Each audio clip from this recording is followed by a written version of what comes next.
இலக்கு நேர்களுக்கு அன்பு கலந்த வணக்கம். இன்று மற்றுமொரு தாயக களம் நிகழ்ச்சியில் எங்களுடன் ஆஸ்திரேலியாவிலிருந்து அருள் பொன்னையா இணைந்திருக்கின்றார். இன்று நாங்கள் பேச போற விடயம் என்னென்று சொன்னால், அருள் பொன்னையாவை பொறுத்தவரையில் அவர் இந்த கணக்கியல் துறையில் பணியாற்றி வருகின்றார் ஒரு பிரபலமான நிறுவனத்தில். அது மட்டுமல்லாது இந்த கணக்கியல், அதாவது இந்த நிதி மற்றும் கணக்கியல் துறையில் ஒரு கன்சல்டனாகவும் இருக்கின்றார். நாங்கள் இதுவரை வெளியிட்ட இந்த காணொளிகளுக்கு மிகப்பெரிய ஆதரவும்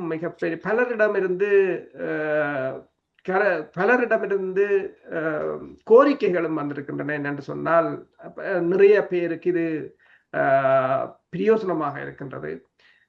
பலரிடம் இருந்த கேள்விகளுக்கான விடையை இதில் அவர்களுக்கு இலகுவாக தெரிந்து கொள்ளக்கூடியதாக இருக்கின்றது. மற்றது மீண்டும் மீண்டும் இதனை கேட்கக்கூடியதால் அவர்களுக்கு வசதியான நேரத்தில் தாங்கள் இதை கேட்டு பயன்பெறுவதாகவும், பலர் இதற்கு பிறகு தாங்கள் அந்த இரட்டை குடியுரிமையை விண்ணப்பிப்பதில் தங்களுக்கு இருந்த பெருமளவான சந்தேகங்கள் தீர்ந்து விட்டதாக கூட எனக்கு போன் பண்ணி அவர்களில் சிலர் கனடாவிலிருந்து கதைத்த கூட ஒருவர் கூறியிருந்தார். இது இன்னொரு காணொளி. இங்கு நாங்கள் இந்த இரட்டை குடியுரிமை தொடர்பாக அதை பெறுவது, அதற்குரிய ஆவணங்கள் என்ன, அது தொடர்பான சந்தேகங்களும் அது தொடர்பான விளக்கங்களுமாக இந்த காணொளி இருக்கும். வணக்கம் அருள். வணக்கம் அருஸ். எனக்கு மிகவும் மகிழ்வாக இருக்கிறது. முதலாவது நாங்கள் போட்ட அதாவது இந்த இரட்டை குடியுரிமை மற்றும் நிறைய விடயங்களை ஒரே காணொலியிலேயே பேசியிருந்தோம். அதனால் பல விடயங்கள் ஒன்றாக வந்திருக்கும்.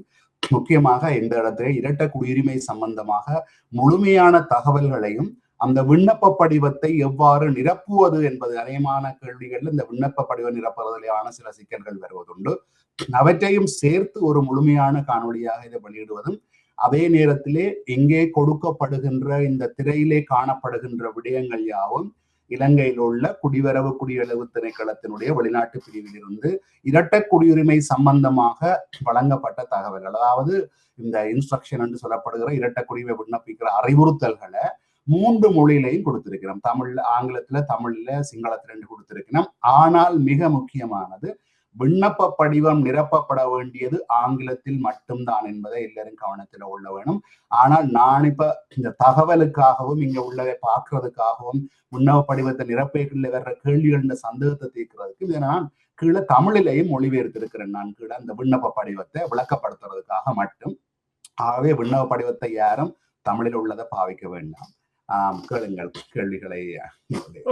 முதலாவது கேள்வி என்னவென்று சொன்னால், இந்த இரண்டு பிரிவுகளின் கீழ் இந்த இரட்டை குடியுரிமைக்கான விண்ணப்பத்தை மேற்கொள்ள முடியும். அது தொடர்பில் பல தெளிவின்மைகள் இருக்கின்றன. அது தொடர்பாக முதலில் நீங்கள் உங்கள் கருத்தை கூறினீர்கள் என்றால் நாங்கள் பிறகு தொடர்ந்து கேட்கலாம். இந்த விண்ணப்பமும் இந்த கீழே உள்ள அத்தனையுமே நாங்கள் இந்த காணொளியின் கீழே எல்லாரும் திரும்பவும் இதனை திறந்து பார்க்கக்கூடிய வகையிலே இணைத்து விடுகிறோம். ஆகவே எப்பொழுது வேண்டாலும் இது இந்த குடிவரவு திணைக்களத்தினுடைய உத்தியோகபூர்வ பக்கத்திலிருந்து தான் தரவிறக்கம் செய்யப்பட்டு இங்கே காணப்படுகிறது. நீங்களும் பார்த்து கொள்ளலாம். குறிப்பாக 2 வகைகள், அதாவது ஒன்று இந்த குடியுரிமை குடியுரிமை மீண்டும் பெறுவதற்கான வழிமுறையில முதலாவது வழிமுறை யாருக்கு பொருந்தும்னா, ஒரு வெளிநாட்டுக்கு வெளிநாட்டிலே குடியுரிமை எடுக்கும் பொழுது தானாகவே இலங்கை குடியுரிமை இல்லாமல் போய்விடும். நிறைய பேர் வெளிநாட்டுக்கு ஃபாரின் சிட்டிசனாக இருக்கணும். அவைக்கு தெரிய வேணும், எங்களோட இலங்கை குடியுரிமை ஏற்கனவே இல்லாமல் போயிட்டுது அப்படின்னா அதோட என்ன அர்த்தம்னா, இலங்கையினுடைய இப்ப உள்ள பாஸ்போர்ட்ல இன்னும் திகதி இருந்தாலும் சரி, அல்ல இலங்கையினுடைய அடையாள அட்டை, நேஷனல் ஐடென்டி கார்டு எல்லாம் கூட நீங்கள் இலங்கையில சட்டப்படி பாவிக்க முடியாதது என்பதை ஞாபகத்துல வச்சிருக்கணும். அவைகள் திருப்பவும் நான் இந்த நாட்டின் குடியுரிமை பெறப்போறேன் என்ற கேட்டகரி சொல்ல ரிசம்ஷன், அதாவது மீளப்பெறுதல் என்ற கேட்டகரி தான் முதலாவது இருக்கு. இழந்தவர்கள் மீளப்பெறுவது. 2வது பொதுவா அநேகமானாக்களுக்கு அது பொருந்துவதில்லை. இது என்னென்று சொன்னா 2வது கேட்டகரி, ஒரு நாட்டினுடைய நான் முதல் சொன்னது போல அந்த குடியுரிமையை எடுக்க முற்படைக்குள்ள இலங்கையின் குடியுரிமை இல்லாமல் போகும் என்று குறிப்பிட்டேன். நான் அதனை சிலர் என்ன செய்யலாம்டா, முதலிலேயே இலங்கைக்கு சென்று நான் இன்னொரு நாட்டினுடைய குடியுரிமை எடுக்க போறேன், ஆனா இலங்கையின் குடியுரிமை நான் இழக்க விரும்ப இல்லை என்றதை கூறி அந்த இதுக்கின் கீழே இலங்கை குடியுரிமையை வச்சு கொண்டேயே வெளிநாட்டு குடியுரிமை எடுப்பதற்கான முயற்சி தான் இந்த 2வது கேட்டகரி. அப்ப அதுல பொதுவா கனவேர் அப்படி ஒன்றும் முயற்சிக்கிறதா எனக்கு தெரியல. யாராவது சில நேரத்துல இந்த குடிவரவு சம்பந்தமான தெளிவான தகவல் உள்ளவ அல்லது இந்த தூதரகங்கள்ல வேலை செய்யற சம்பந்தமான அவர்கள் சேரம் செய்யக்கூடும் என்று நினைக்கிறேன். இந்த 2ம் தான் அந்த முக்கியமான பகுதிகள். நல்லது. இப்ப அடுத்ததாக என்னென்று சொன்னால், எப்படி விண்ணப்ப படிவங்களில் நிரப்புவது, மற்றது என்னென்ன தகவல்கள் எங்களுக்கு அதை பூர்த்தி செய்வதற்கு முதல் என்னென்ன தகவல்கள் தேவை? நான் இப்பொழுது இங்கே சுருக்கமாக குறிப்பிடுகிறேன். பின்னர் கீழே விண்ணப்ப படிவமே இருக்கின்றது. அந்த விண்ணப்ப படிவத்தை கூட இதே திரையிலே காண்பிக்கிறேன். அப்பொழுது உங்களுக்கு அது மிகவும் பயனுள்ளதாக இருக்கும். இப்பொழுது பாருங்கள், இந்த திரையிலேயும் உங்களுக்கு தெரியும், நான் கொஞ்சம் நேரத்தை கருத்தில் கொண்டு கொஞ்சம் வேகமாக அதனை கொண்டு செல்கிறேன். முதல்ல எல்லா இடமும் கூறுவது போலதான் இங்கிலீஷ்ல கேபிட்டல் லெட்டர்ஸ் பெரிய எழுத்துக்கள்ல எழுத சொல்லி முதலாவது. 2வது, எந்தெந்த பகுதிகள் உங்களுக்கு ஏற்படையாதாக என்றதை குறிப்பிடட்டாம். நாட் அப்ளிகபிள் என்று சொல்லி, இப்ப தச்சில உங்களால் நிரப்பப்பட முடியாத ஒரு கேள்வி இருக்குமா இருந்தால் உங்களுக்கு பொருத்தமற்றது என்று சொல்லி சொன்னால் NA என்று போடுறது சுருக்கமா, இல்ல நாட் அப்ளிகபிள் என்று சொல்லி போடலாம். நான் சொன்னது போல ஆங்கிலத்துல நிரப்பப்பட வேண்டும். 3வது, ஒரே குடும்பத்தை சேர்ந்த குடும்ப அங்கத்தவர்களாக இருப்பினும் ஒவ்வொருவருக்கும் தனித்தனியாகத்தான் ஃபார்ம் கொடுக்கும். கணவன், மனைவி, பிள்ளைகள் எத்தனை பேர் எல்லாம் சேர்ந்து அப்ளை பண்றீங்களோ ஒவ்வொருவருக்கும் தனித்தனி ஃபார்மாக நிரப்பி கொடுக்கப்பட வேண்டும். அத்துடன் அவர்கள் கேட்கப்படுகின்ற வர்ணப்படம் 3.5 சென்டிமீட்டர் 4.5 சென்டிமீட்டர், நான் இருக்கிறது அந்த பாஸ்போர்ட் சைஸ் போட்டோவுக்கு சமனான 3 கலர் வர்ண புகைப்படங்களையும் சமர்ப்பிக்க வேண்டும்.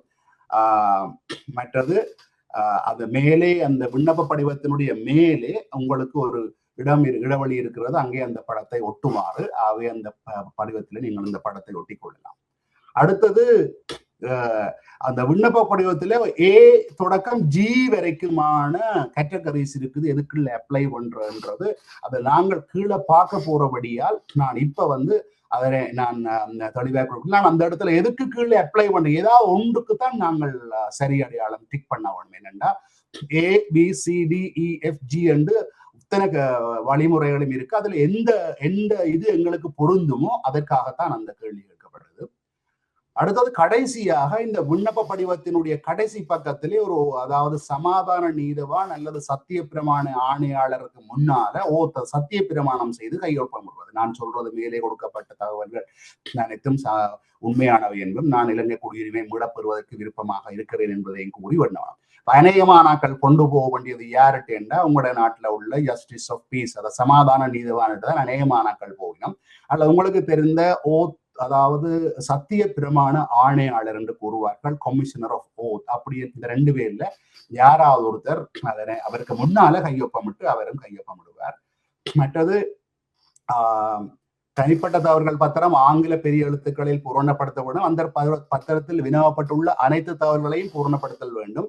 குறைபாடுடைய தகவல்களுள்ள தரவு பத்திரங்கள் தேசிய புலனாய்வு சேவை மூலம் திருப்பி அனுப்பப்படும். என்னென்ன முக்கியமா இது என்னத்தை சொல்லப்படணும்னு சொன்னா, நீங்க கொடுக்குற தகவல்கள் எல்லாம் தெளிவாக குறிப்பிடப்படாவிட்டால் தேசிய புலனாய்வு சேவைக்கு, அதாவது இலங்கையினுடைய தேசிய புலனாய்வு சேவைக்கு உங்களுடைய தகவல்கள் போய் ஒரு 3 மாதம் அளவுக்கு எடுக்கும். உங்களை பற்றின ஒரு இலங்கையில உள்ள ஒரு கிட்டத்தட்ட போலீஸ் ரிப்போர்ட் எல்லாம் உண்மையா புலனாய்வு தகவல் உங்களை பற்றிய ஏதாவது பெயர்கள், ஏதாவது இலங்கையில குற்றச்செயல்களில் ஈடுபட்டிருக்கிறீர்களா அல்லது வேறு ஏதாவது தொடர்புகள் இருக்கின்றதா, நீங்கள் ஒரு குற்றவாளியாக காணப்பட்டிருக்கிறீர்களா, அப்படியான பிரச்சனைகள் உள்ளவரான்றதை அந்த புலனாய்வு பிரிவு ஆராய்வு செய்யும். நான் முன்னரும் குறிப்பிட்டிருக்கிறேன், உங்களுக்கு ஞாபகம் இருக்கு நினைக்கிறேன், நீங்கள் இலங்கையிலே எங்கே வாழ்ந்தீர்கள் என்ற விலாசங்கள் போடுகிற பொழுது, இப்பொழுது அந்த வீட்டிலே யாராவது உங்களை பற்றி போய் விசாரிக்கின்ற பொழுது யாராவது அந்த வீட்டிலே இருக்கிற பக்கத்து வீட்டிலேயோ யாராவது இருக்கிறார்கள் அப்படி வாழ்ந்தவையாண்டு போய் கேட்பினோம், அதுக்கேற்ற மாதிரி இடத்த கொடுங்க. உதாரணத்துக்கு இப்ப நீங்கள் உதாரணத்துக்கு நீங்கள் யாழ்ப்பாணத்துல இருந்து கொழும்பு பல்கலைக்கழகத்திலேயோ அல்லது பெருதனியா பல்கலைக்கழகத்திலேயோ போய் படித்திருந்தாலும்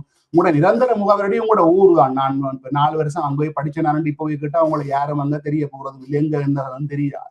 ஆனால் தற்காலிகமா இருந்தாலும் நீங்கள் மாதம் முறைமையோ போய்விட்டு வந்தாலும் உங்களுடைய சொந்த வீட்டு முகவரி எங்க இருந்தீர்கள் அல்ல புலம்பெயர்ந்து எங்கேயாவது இருந்திருந்தால் ஒரு கடைசியாக இருந்த ஒரு குறிப்பிட்ட காலப்பகுதியை அவர்கள் ஒரு 10 வருடத்துக்கு உட்பட்டது கொடுத்தால் போதும் என்று எதிர்பார்க்கிறார்கள். ஆகவே இந்த புலனாய்வு பிரிவு போய் அந்த உங்களோட வீட்டிலே விசாரிக்கக்கூடிய அளவுக்கான இடத்தை கொடுங்கள். நல்லது.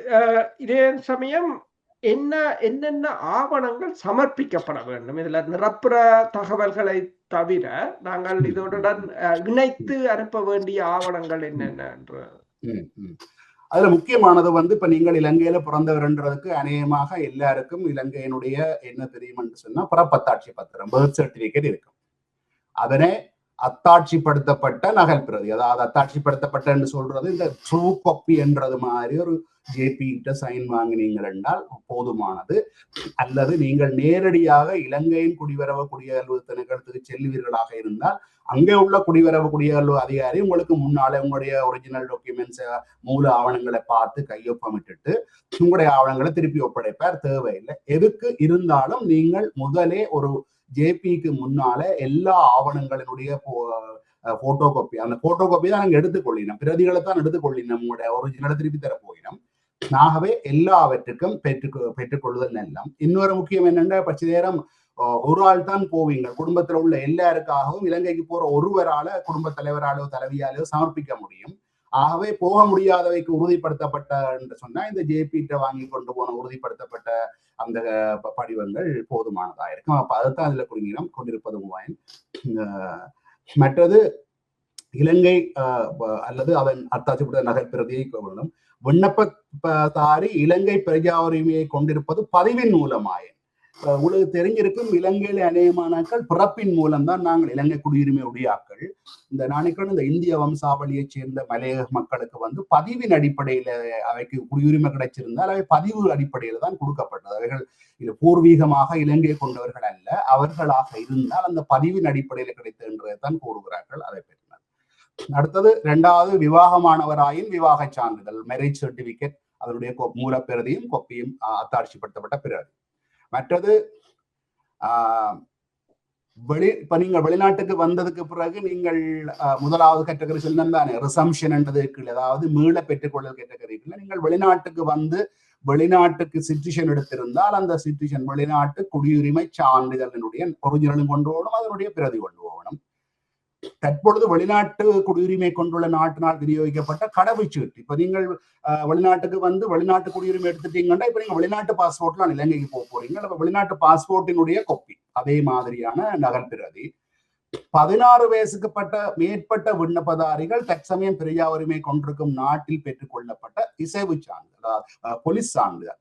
அதாவது என்னன்னா எல்லாரும் இந்த அப்ளிகேஷனோட தனித்தனியாக ஒரு போலீஸ் ரிப்போர்ட் எடுத்து கொடுக்கணும். எந்த நாட்டில இருந்தா நீங்கள் இப்ப உதாரணத்துக்கு நீங்கள் இங்கிலாந்துல இருந்துட்டா இங்கிலாந்துல இருந்து எடுத்து கொடுக்க வேணும். எல்லாருக்கும் கொடுக்கணும் 16 வயசுக்கு மேற்பட்டாக்களுக்கு. அதுல மிக முக்கியம் என்னன்னா 3 மாதத்துக்கு உட்பட்டதா இருக்கணும். பெற்றுக்கொள்ளப்பட்ட தேதியிலிருந்து 3 மாதத்துக்கு உட்பட்டதா இருக்க வேணும். இதுலதான் எல்லாரும் கவனத்துல உள்ளணும். என்னன்னு சொல்லி சொன்னா, சில நாடுகள்ல இந்த போலீஸ் ரிப்போர்ட் வருவதற்கு தாமதமாகதான், கிழமை கணக்கு மாத கணக்கு கூட எடுக்கிறதாம். இப்ப நீங்கள் இலங்கைக்கு சென்றோ ஏதோ ஒரு வகையிலோ இந்த இரட்டை குடியுரிமை விண்ணப்பத்தை ஒப்படைக்க போறீங்களா இருந்தால் உங்களோட போலீஸ் ரிப்போர்ட்டை குறைஞ்சது 1 மாதத்துக்கு முதலேயே விண்ணப்பிச்சீங்களா இருந்தால் தான் நீங்கள் இலங்கைக்கு போகும் பொழுது கையில உங்களோட போலீஸ் ரிப்போர்ட்டும் ரெடியா இருக்கும். 2 முக்கியமான ஆவணங்களில் ஒன்று, நீங்கள் உங்களோட நாட்டினுடைய இந்த போலீஸ் ரிப்போர்ட் எடுத்து கொடுக்க இல்லை என்றால் விண்ணப்பம் ஏற்றுக்கொள்ள மாட்டோம். அது பெண்டிங் என்ற பேர்ல ஏற்றுக்கொள்ள மாட்டினோம். ஆகவே நீங்கள் 2 வாரங்களுமே வெளிக்கிட போறோம்னு சொல்லி போட்டு போலீஸ் ரிப்போர்ட்டுக்கு அப்ளை பண்ணீங்கன்னா இருந்தா சேரும், அது வராது உங்களுக்கு. அதனால நீங்கள் விண்ணப்பத்தை சமர்ப்பிக்க முடியாமல் போகலாம். அதுல யார் யாரு கேட்கப்பட்டிருக்கா, 16 வயசுக்கு மேற்பட்ட எல்லாருக்கும் அந்த அப்ளிகேஷன்ல போடுற எல்லாருக்கும் எடுக்க வேணும். 16 வயசுக்கு உட்பட்ட பிள்ளைகளுக்கு தேவை. அடுத்தது இலங்கை கடவுச்சீட்டை இன்னும் உங்கள்கிட்ட சிலர் வச்சிருப்பீர்கள், சிலர் துளைச்சிருப்பீங்கள், இருந்தால் மட்டும் அதை காட்ட வேணும். குறைந்தபட்சம் நீங்கள் இலங்கை கடவுச்சீட்டையோ அல்லது இலங்கையினுடைய தேசிய அடையாளத்தையோ வச்சிருந்தால் அந்த இலக்கங்களை எப்படியும் கட்டாயம் கொடுங்க வேணும்னா, இலங்கை உங்களை அடையாளம் காண்றதுக்கு ஏதோ ஒரு ஆவணம் இருந்தால் தான். பிறப்பு சான்றிதழை வச்சுக்கொண்டு அடையாளம் காணலாம் என்றா முந்தி பிறப்பு சான்றிதழ் தமிழ்ல எழுதியிருப்பீங்கள், இல்ல சிங்களத்தில் எழுதியிருப்பீங்கள். இப்ப இங்கிலீஷ்ல எழுதியிருக்க சொற்கள் எல்லாம் மாறி வரலாம். அப்ப உங்களை யாருன்னு கண்டுபிடிக்கிறதுக்கு ஒன்றில் பழைய பாஸ்போர்ட் உங்கள்கிட்ட இருந்திருந்தால், அதை கேட்கினம் இருந்திருந்தால் மட்டும், இருப்பின் மாத்திரம் மட்டும் பிரேக்கெட்டுக்குள்ள போட்டிருக்கிறாங்க. பழைய பாஸ்போர்ட் இருந்தா அதனுடைய கொப்பிகளையும் சான்றளிக்கப்பட்ட, அதாவது ஜேபியால சான்றளிக்கப்பட்ட இதை கொடுங்கோ. அதே நேரத்துல முடிஞ்சால் இதுல கேட்கணுமோ கேட்காவிட்டால் கீழே கேட்கணும் நினைக்கிறேன், கீழில் அடையாள அட்டை இலக்கம். அடையாள அட்டை இலக்கத்தை பற்றி நான் முன்னர் ஒரு நிகழ்வுல குறிப்பிட்டிருந்தேன். அடையாள அட்டை இலக்கம் இருந்தால் ஒருவரை பற்றி ஃபுல்லா இலங்கையில ட்ராக் பண்ணி எடுக்கிறதுக்கான எல்லா தகவலும் வந்திருக்கு. மற்றும் இங்க வங்கியில கணக்கு இருக்குது, இப்ப பாஸ்போர்ட் எடுத்தவர், இப்ப டிரைவிங் லைசன்ஸ் எடுத்தவர், கோர்ட்லயோ அது கேஸ் இருக்குதா, லீஸ்ல வாகனம் எடுத்திருக்கிறாரா என்ற அத்தனையுடையும் வேற அளவுக்கான மைய புள்ளியாக அடையாள அட்டை இருக்குது. அடுத்தது இரட்டை குடியுரிமைக்காக விண்ணப்பிப்பவர் குடியுரிமை சட்டத்தின் 19 நான் சொன்ன 2வது பிரிவு என்று சொல்லி நம்ம ஒரு ஆள் வெளிநாட்டு குடியுரிமை எடுக்கிறதுக்கு முதலேயே இலங்கையின் குடியுரிமை நான் இலக்கமா போ விரும்பேன் என்று சொல்லி விண்ணப்பிக்கிறவைக்குத்தான் இந்த இது பொருந்தும். என்ன சொல்லுதுன்னு சொல்லி சொன்னா, அப்படியானாக்கள இந்த 2 ஆவணங்களை கூட்டம் தற்போதுள்ள இலங்கை கடவுச்சீட்டின் தரவுகள் பதியப்பட்டுள்ள பக்கத்தினதும் திருத்தங்கள் மேற்கொள்ளப்பட்டுள்ளது என்னென்றா முந்தி என்ன செய்யறா, இலங்கையின் பாஸ்போர்ட் 5 வருஷத்துக்கு தான் செல்லுபடியாகும். இன்னொரு 5 வருடத்துக்காக புது பாஸ்போர்ட் தர மாட்டேன், பின்னுக்குள்ள ஒரு பக்கத்துல இன்னொரு 5 வருஷத்துக்கு புதுப்பிக்கப்பட்டுள்ளது என்று சொல்லி ஒரு முத்திரையிட்டு சீலடிச்சு தருவினோம். அதான் அந்த மாற்றங்கள் என்ற பக்கத்தை சொல்லிடும். கட்சியில அவங்களோட இலங்கை பாஸ்போர்ட்டா இருந்து அது காலாவதியாக இருந்தா அதன் பின்பக்கத்துல, அதாவது இன்னொரு பக்கத்துல என்டோஸ் பண்ணப்பட்ட புதுப்பிக்கப்பட்ட 5 வருடங்களுக்கு என்றால் அந்த பகுதியை கேட்கணும். மற்றது இன்னொரு நாட்டினுடைய நீங்கள் விண்ணப்பிக்கிறீங்கன்னா அந்த நாட்டினுடைய நிரந்தர வசிவிட அத்தாட்சி பத்திரத்தின நகலை கேட்கணும். அதாவது அதுல நீங்கள் நிரந்தர வசிவிடம் பெறறதுக்கான அத்தாட்சி பத்திரம் தர சொல்லி. மற்றது 16 வயதுக்கு மேற்பட்ட விண்ணப்பதாரர்கள் தற்செயலும் நிரந்தர வதிவிட விசாவினை கொண்டிருக்கும் நாட்டில் பெற்றுக்கொண்ட போலீஸ் இசை, அது முதலே சொல்லப்பட்டது, அதையே தான் சொல்லப்பட்டது. 3 மாதம் எல்லாருக்கும் பொருத்தமானதான். திருப்பி இங்கேயும் சொல்லினோம், 16 வயதுக்கு மேற்பட்ட பிள்ளைகள் எல்லாரும் போலீஸ் ரிப்போர்ட் எடுத்து கொடுக்கப்பட வேண்டும் என்றதான் இதுல சொல்லப்படுது. அடுத்தது பாத்தீங்கன்னா, இப்ப நான் முதல்ல ஏற்கனவே குறிப்பிட்ட இன்றைக்கும் சொல்றேன், திருப்பியும் கீழே வரப்போகுது. 55 வயதுக்கு மேற்பட்ட யாருக்கும் வேற எந்த காரணம், எந்த தகமை எதுவுமே இல்லாமலேயே இரட்டை குடியுரிமைக்கு விண்ணப்பிக்கலாம், 55 வயசுக்கு மேலேயா இருந்தா. அப்படிம்போது விண்ணப்பசாரியின் பிறப்பின் மூல பிரதி அல்லது அத்தாட்சிப்படுத்தப்பட்ட நகல் பிரதி ஒன்றை பார்க்க ஒன்று அந்த குறிப்பு ஒன்று கீழே சொல்லப்பட்டிருக்கோம். இப்ப நாங்கள் கீழே பார்க்க வர இதெல்லாம் திருப்பதி வரும்போது இருந்தாலும் நான் இதுல ஒரு கால் இந்த என்னென்ன கேட்டகரி வர்றேன் இப்ப நான் சொல்லி போட்டு போறேன். அதாவது என்னது அடுத்த கேள்வியாக சொன்னால் என்னென்ன வகைகளுக்குள் அந்த விண்ணப்பத்தை மேற்கொள்ளலாம் அந்த வகைதான் இதுல வருது. என்னன்னா நான் சொன்னது போல 55 வயதை நீங்கள் தாண்டிட்டீங்களா இருந்தால் இலங்கையின் இரட்டை குடியுரிமை இருக்கிறதுக்கு அதே ஒரு ஒற்றை தகமையாக போதுமானதாக இருக்கும். இது என்னுடைய ஊகம் என்னண்டா 55 வயதுக்கு மேல ஏறத்தாழ இலங்கையில் ஒரு காலத்துல 55 வயது தான் நிலைப்பாடுற வயசு. நீங்கள் வெளிநாட்டில இருந்து நாட்டுக்கு நிலைப்பாற போறீங்க, இல்ல வெளிநாட்டு வருமானத்தை உள்நாட்டுக்கு கொண்டு வர போறீங்கள் என்ற அடிப்படையில தான் அந்த இதை உங்களுக்கு வழங்குகிறார்கள் நினைக்கிறேன். அவை 55 வயதுக்கு மேற்பட்டவர்களா இருந்தா உங்களுக்கு பிறப்பாத்தாட்சி பத்திரமே போதுமானது ஏனென்றா அதுல உங்களோட வயது தெரிய வரும். 2வது கல்வி அல்லது தொழில் சார தகமை. இதுல என்ன குறிப்பிடணும்னா டிப்ளோமாவோ அல்லது அதற்கு சமனான 1 வருட கல்வி தகமை அல்லது அதற்கு மேற்பட்ட கல்வி தகமை. யாரா ஒருவருக்கு 1 வருடத்துக்கு குறியாமல் கல்வி கற்ற டிப்ளோமாவா அல்லது சேரும் அதுக்கு மேற்பட்ட டிகிரியோ அல்ல வேற அதுக்கு உயர் கல்வி பெற்றிருந்தால் அதையும் ஒரு தகமையாக கொள்ளப்படும். இதுல முக்கியமா என்னன்னா எங்கேயுமே அது இலங்கையில புறப்பட்டதா வெளிநாட்டில் புறப்பட்டதா என்று குறிப்பிடப்படாதபடியால் அவர்கள் வெளிநாட்டில் பெற்றுக்கொண்டாலும் கூட ஏற்றுக்கொள்ளப்படக்கூடும். இதுவும் ஏன் இதை சொல்லுகிறார்கள் என்று சொன்னா கல்வி தகமைகளை விண்ணப்பிக்கலாம் என்றா இந்த நாட்டுக்கு திருப்பி வந்தாலும் இதன் கல்வி தகமைகளை வேலை செய்யக்கூடியதான தகமை உள்ள நீங்கள் அந்த தகமையின் அடிப்படையில நாட்டுக்கு ஒரு மனித மூலதனம் திரும்பி வருகின்ற அடிப்படையிலாக இருக்கக்கூடும் என்றுதான் நான் இதை நினைக்கிறேன். அடுத்தது இலங்கையில் 2.5 மில்லியன் ரூபாவுக்கு மேலாக சொத்துக்கள் இருப்பவர்கள். 2.5 மில்லியன் என்றது 25 லட்சம் ரூபாவுக்கு மேலான சொத்துக்கள். அது என்ன நிலையான சொத்துக்கள் அல்ல ஆதனங்கள் வச்சுக்கொண்டு. நிலையான சொத்துக்கள் ஆதனங்கள் என்றா இந்த ஆதனம் என்று சொல்லப்படுற காணிகள் நிலங்கள் வரும் அல்லது வேறு ஏதாவது நிலையான சொத்து பாக்கெட்ல சேரும் வாகனங்கள் பொறுமதியான வாகனங்கள் எதுவும் வச்சிருந்தால் கொண்டாலோ அவற்றினுடைய அந்த அடிப்படையிலும் கூட நீங்கள் விண்ணப்பிக்கலாம். ஆனால் இதுல முக்கியமான விஷயம் என்னன்னு சொல்லி சொன்னால் இப்ப நீங்கள் உங்களுக்கு இலங்கையில் ஒரு காணி இருக்குது, பெறுமதியான காணி இருக்குது என்ற அடிப்படையில நீங்கள் விண்ணப்பிக்க போறீங்களா இருந்தால் அந்த காணி உங்களுக்கு நீண்ட காலமாக உங்களுக்கு குறைஞ்சது 10 வருஷம் உங்களுக்கு சொந்தமா இருந்திருக்க வேண்டும். குறைஞ்ச வருஷம் 10 வருஷம் உங்களோட சொந்தமா இருந்திருக்க வேணும். அதை விட நீங்கள் வெளிநாட்டுக்கு வருவதற்கு முன்னர வெளிநாட்டு குடியுரிமை பெறுவதற்கு முன்னரே உங்களோட பேருக்கு அந்த காணி வந்திருக்க. வெளிநாட்டுக்கு வந்ததுக்கு பிறகு நீங்கள் வாங்கி இருந்தால் நீங்கள் அந்த வெளிநாட்டு சொத்து, அது இலங்கையில இருந்து இலங்கையில உழைத்த காசிலேயோ அல்ல ஏதோ ஒரு வகையிலேயோ உங்களுக்கு சொத்து சொந்தமா வந்திருக்க வேணும். வெளிநாட்டுக்கு வந்ததுக்கு பிறகு நீங்கள் உழைச்சு வாங்கின காணியா இருந்தாலோ வீடா இருந்தா அது இதுக்குள்ள வராதுன்றதை மிக கவனமா இருக்க வேணும். மற்றது இந்த காணிகளை பற்றி நீங்கள் குறிப்பிடுகிறீர்களாக இருந்தால் காணிகளுக்குரிய நான் அன்றைய குறிப்பிட்டிருந்தேன் அல்லவா, டீட்ஸ், உறுதி என்று சொல்லப்படுகிறது. உறுதிகளும் தோம்பு என்று குறிப்பிட்டிருந்தேன். தோம்புக்குரிய இலங்கையிலே பாவிக்கப்படுகிறார்கள், எக்ஸ்ட்ராக்ட் என்றும் பாவிக்கிறார்கள், பெட்ரி என்றும் பாவிக்கிறார்கள்.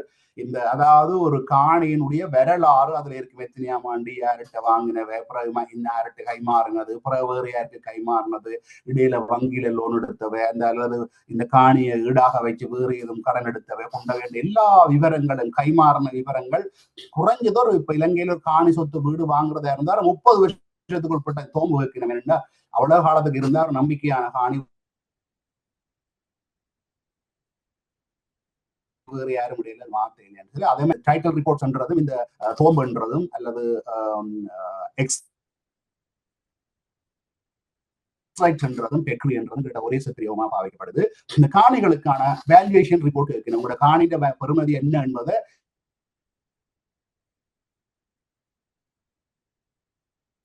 வேல்யூவேஷன் ரிப்போர்ட் சொல்லி அரசாங்க வேல்யூவேஷன் டிபார்ட்மெண்ட் நினைக்கிறேன் யாழ்ப்பாணத்துல கச்சேரியோட சம்பந்தப்பட்டது ஒன்று இருக்கிறது.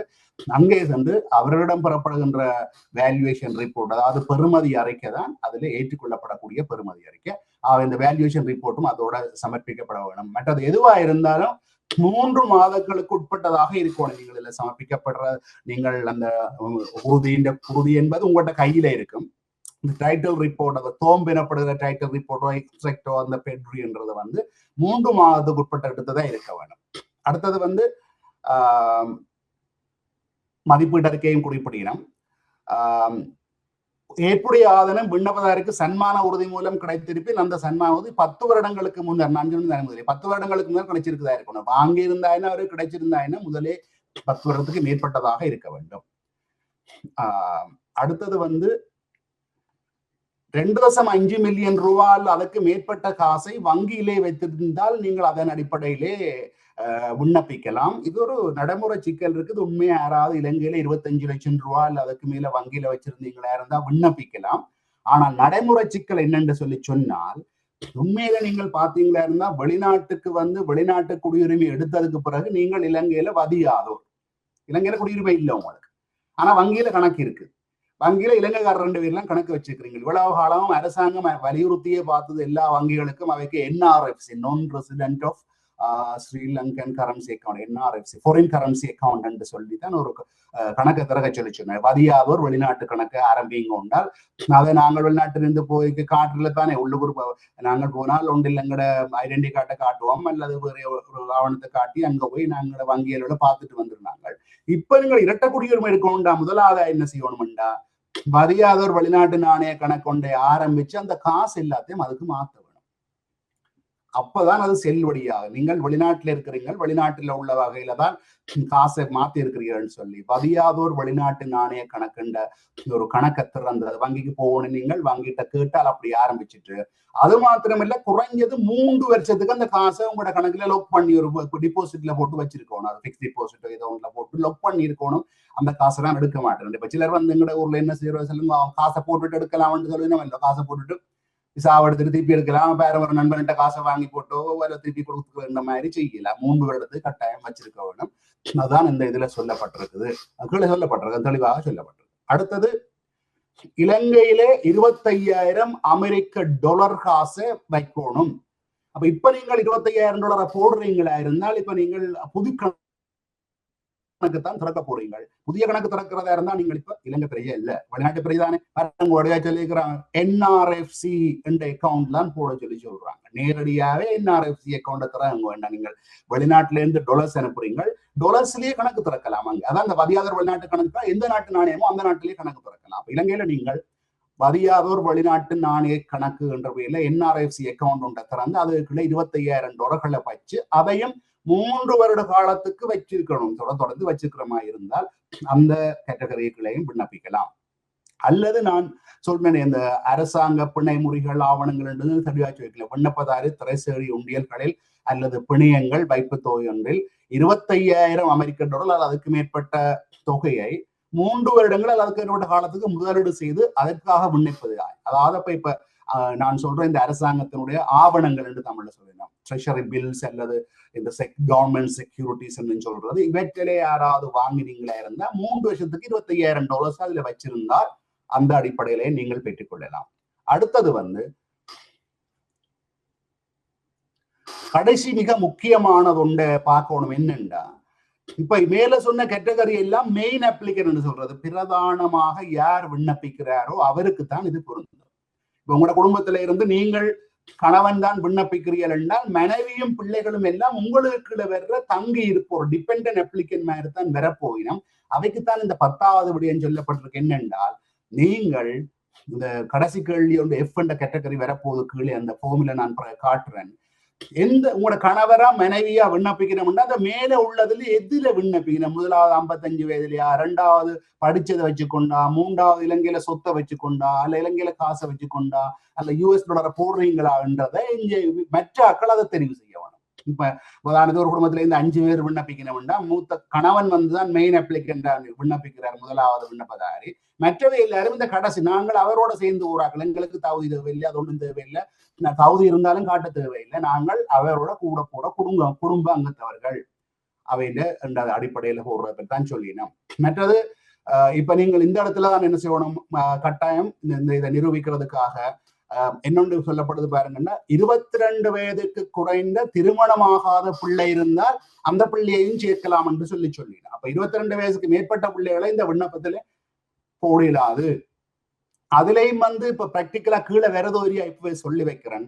22 வயது என்றால் நீங்கள் 21.5 வயசுலயே அப்ளிகேஷன் கொடுக்கணும். என்று 6 மாசத்துக்கு முதலே கொடுத்தா தான் இந்த பிள்ளைக்கு 22 வயசு ஆகும். இல்லை உங்களோட இது வர்றதுக்கு, அதாவது உங்களுக்கு சிட்டிசன்ஷிப் வர்றதுக்கு அந்த பிள்ளைக்கு 22 தாண்டி. ஆகவே 21.5 வயசு இருக்கைக்கு அப்ளிகேஷனை கொடுத்துட வேணும். அதை பிறகு நான் சொல்றேன், அந்த பிள்ளைகளுடைய தகமையை பற்றி கொஞ்சம் சொல்ல போறேன். ஆகவே பிள்ளைகள் மனைவியோ பிள்ளைகள் யார், மனைவி போடலாம், பிள்ளைகள் போடலாம். பிள்ளைகள் போடுவதா இருந்தா பிள்ளைகளினுடைய தாய் தகப்பனுடைய விவாக சான்றிதழ் ஏற்கனவே கொடுத்திருப்பீங்க. அதோட பிள்ளைகளினுடைய பிறப்பத்தாட்சி சான்றிதழ் கொடுக்க வேணும். பிறப்பத்தாட்சி சான்றிதழ் 2 வகையில் எடுக்கலாம். ஒன்று இலங்கையில பிறந்திருந்தா இலங்கையில உள்ள பிறப்பத்தாட்சி சான்றிதழ், வெளிநாட்டுல பிறந்திருந்தா வெளிநாட்டு தூதரகங்கள்ல போய், நான் அன்றைக்கு சொல்லியிருப்பேன், ஃபார்ம் B4 B6 என்று 2 ஃபார்ம் இருக்குது. முதல் 3 மாதத்துக்குள் எடுத்திருந்தால் ஒரு தொகை, 3 மாதத்துக்கு பிறகு செலுத்தி எடுத்தீங்களா இருந்தா அதுக்கு ஒரு தண்டப்பணம் இருக்குது. 1 வருடத்துக்கு பிறகு சொன்னீங்கன்னா நிறைய தண்டப்பணம் கொடுத்திருக்கலாம். இந்த இடத்துலதான் மிக முக்கியமா ஞாபகம் வச்சிருந்தோம், நீங்கள் வெளிநாட்டிலே ஒரு பிள்ளைக்கு பிறப்பு சர்டிபிகேட், அதாவது பர்த் சர்டிபிகேட் எடுக்கிறதா இருந்தா குறைஞ்சபட்சம் கணவனோ மனைவியோ இந்த யாராவது ஒரு ஆள் இலங்கை குடியுரிமையை கொண்டிருக்க வேணும். 2 பேரும் வெளிநாட்டு சிட்டிசனா மாறிட்டீங்கள், வெளிநாட்டு குடியுரிமைக்கு மாறிட்டீங்கன்னா உங்களோட பிள்ளைக்கு பிறப்பு சான்றிதழ் எடுக்கலா இருந்தா உங்களோட பிள்ளை அந்த எந்த நாட்டுல பிறந்தோ அந்த நாட்டுக்குரிய பிள்ளை. நீங்கள் ஒரு நாட்டுல இரட்டை குடியுரிமை எடுத்துட்டீங்க, உங்களோட பிள்ளை அதுக்கு பிறகுதான் பிறக்குதா இருந்தா அந்த பிள்ளை அந்த நாட்டுக்குரிய பிள்ளை, அவைக்கு இரட்டை குடியுரிமை எடுக்க முடியாது. இப்ப 3 பிள்ளைகள் இருக்குன்னு வச்சுக்கொள்ளுங்க.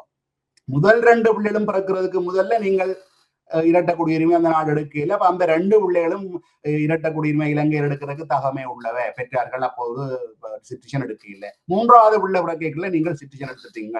அப்ப இப்ப உங்களுக்கு ஒரு கேள்வி வரும், ஒரு பிள்ளைய விட்டுட்டு மிச்சம் 2 பிள்ளைகளுக்கும் நாங்கள் எடுக்க முடியுமான்றா?